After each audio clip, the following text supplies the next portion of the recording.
Hello, economics, and welcome to our next lecture for Unit 2. This is Lesson 5, Shifts of the Supply Curve.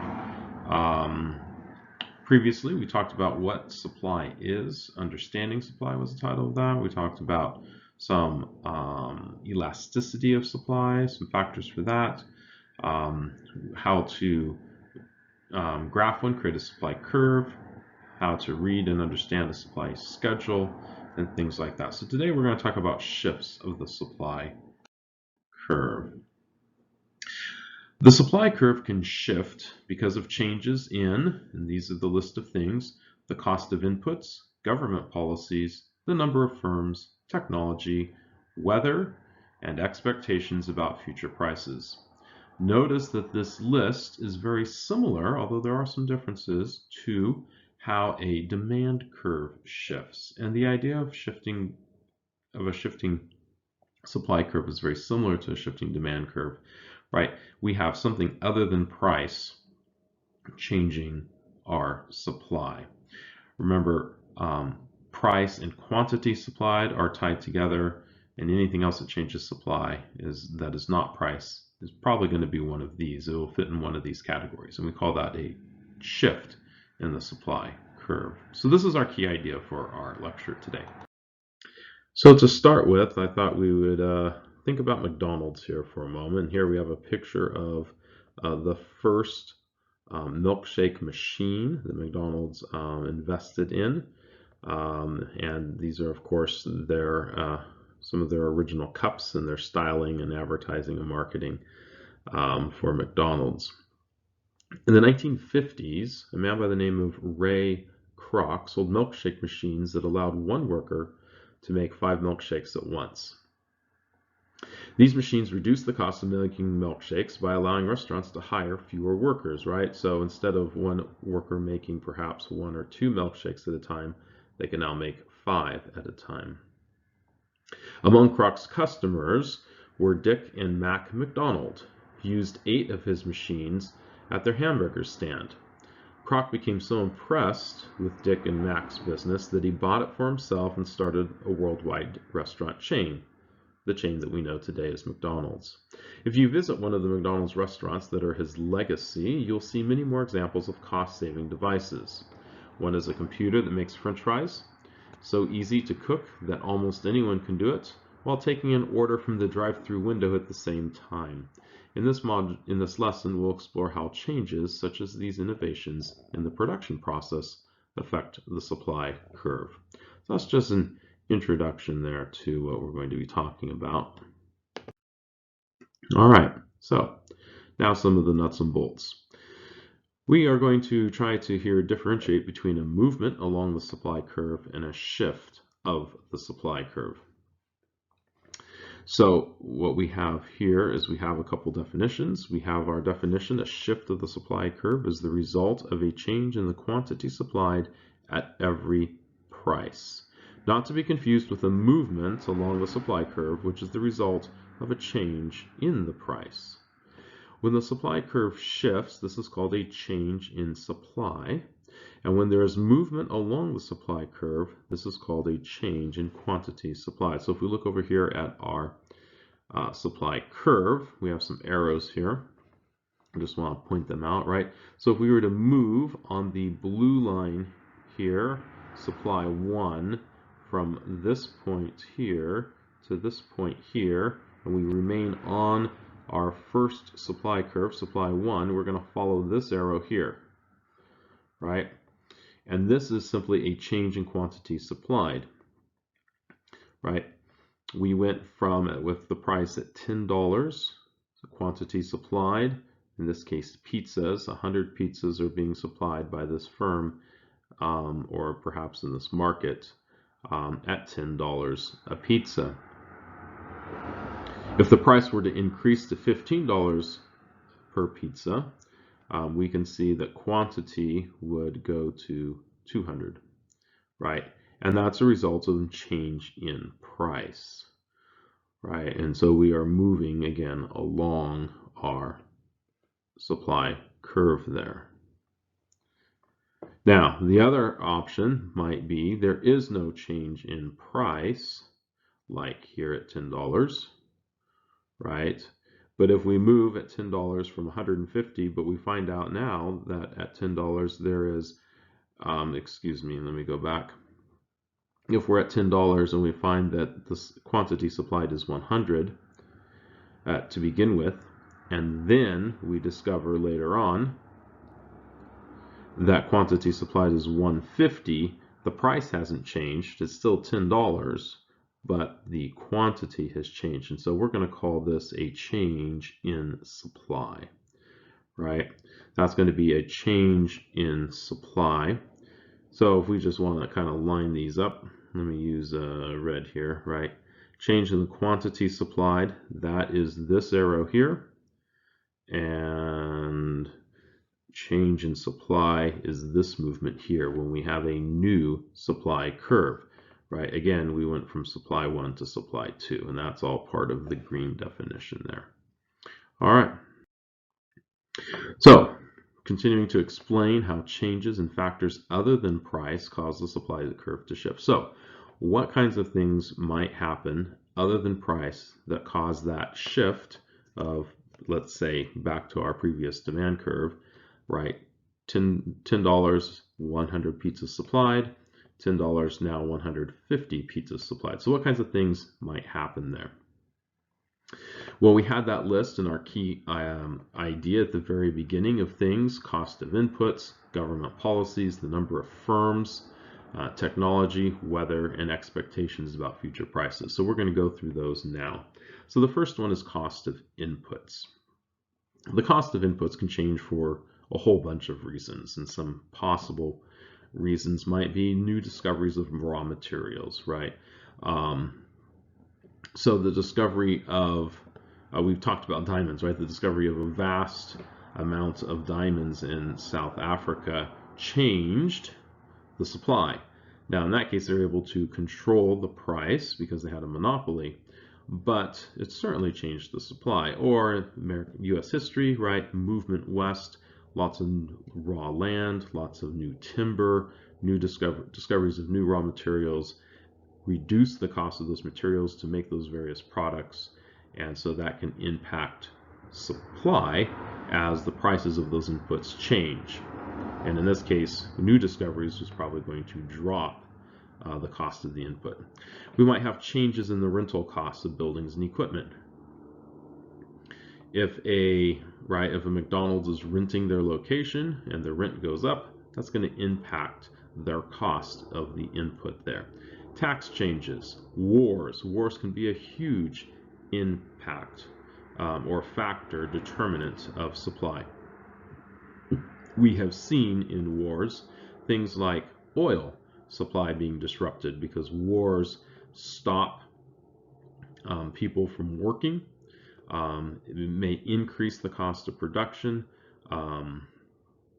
for a variety of reasons. Labor may go up because people are not willing to work during a war, etc. And modified production techniques. Right. In general, when we think about the cost of inputs, higher input costs shift supply curves to the left, while lower input costs shift supply curves to the right. So if we go back to these pizzas, and if we think about perhaps the cost of cheese, right, an important input in the production of pizzas. If the price of cheese were to rise, were to increase, the pizza company is probably going to make less pizzas because that increased cost is going to reduce their profits if they continue to sell at $10. Remember, we talked about profit being a driving motivator in supply. So if they're selling pizzas for $10, the cost of inputs was $5, which means that they had a profit of $5. If the cost of cheese goes up $1 for each pizza, now their profit is only $4. And so they're going to generally reduce the supply of pizzas because their profits are not as high. They're going to look for something else to maximize their profits. They may turn to a different product to make. And of course, the opposite is true. If the price of cheese were to fall, they would supply more at that $10 price, right? Because now they may be making $6 in profit if the price of cheese fell $1 of that $5 cost. That means that $5 cost of input went down to $4, leaving them with $6 left over for profit. So that's how that's going to work. An important part of supply, the cost of inputs. Here we have some supply curves just to illustrate this on supply curves. So over here, again, we have a shift to the left, a decrease in supply. So if one of these changes takes place, let's say again, if we have the well, actually, in this case, I have set it up as gasoline, gallons of gasoline, production of gasoline, right, or supply of gasoline. So we start in this one at $3.50 at the price, and quantity of gasoline supplied at that price is 300. So we are here. Okay. If the cost of inputs increased, right, if the cost of what it took to make the gasoline increase, we would expect a decrease in the supply of gasoline at $3.50 because firms are not making as much, and they are going to, opportunity cost, they're going to look for something else to do with their resources that will get them a higher profit. If the cost of gasoline were to if the cost of inputs, in this case perhaps crude oil, were to decrease, right, then we would expect gasoline companies to increase their supply at that price point of $3.50. Going back here, this is a good example right now. The price of crude oil is falling drastically, as is pretty much all other things in the stock and commodity markets. And so we can probably already see, right, a couple things happening. One of them, as that price decreases, quantity supplied may increase in gasoline. We'll see. Gasoline's a little weird on that. We'll see what actually happens. And of course, we have to throw demand in here to actually get that final price that we are going to agree to pay at the pump. But that's the general idea. Let's move on. A couple more, right? So here we're going to look at government policies. Government policies can change the cost of producing or the amount of money. Government policies change the cost of producing, or they can change the amount of money that suppliers receive for selling their goods. And this comes to producers in three major ways. They will be taxed potentially. There could be potential regulations, and they could potentially receive subsidies. And all of these are going to have an impact on the supply curve. Taxes. Generally, taxes go up. So we're going to just talk about taxes going up here in this brief discussion.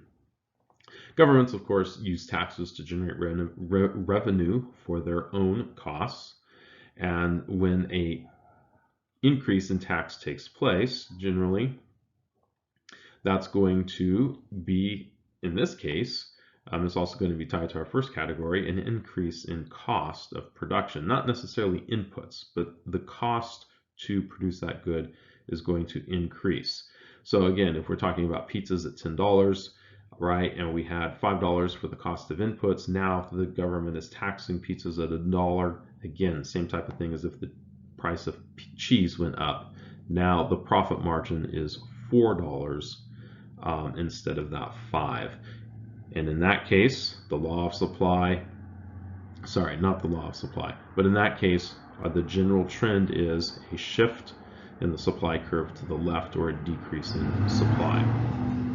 Regulations. Regulations will also have a negative impact on supply. They will shift supply to the left, decrease supply, and governments will regulate certain industries. So one example here,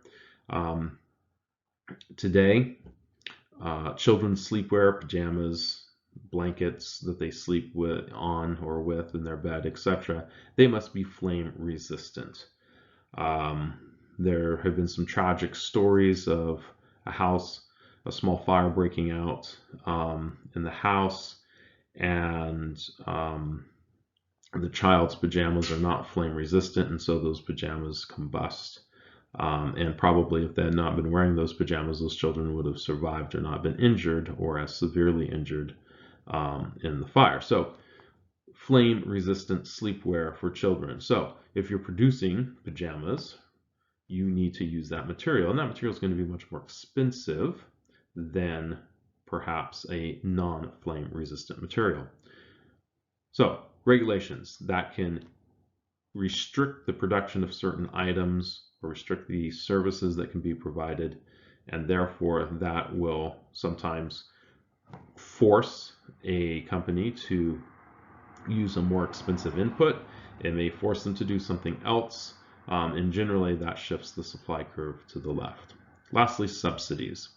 The government does pay industries, companies, what's called a subsidy, and this is a payment to support a particular activity or good.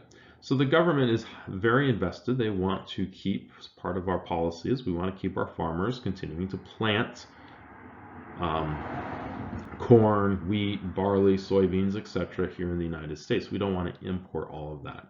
So the government helps support the price, and we'll get to that a little bit later, but the government basically pays the corn farmers or the other farmers a little bit of money to make up the difference between what let's put it this way, they give them some money to make sure that their profits are at a place where they will continue to make corn or grow corn.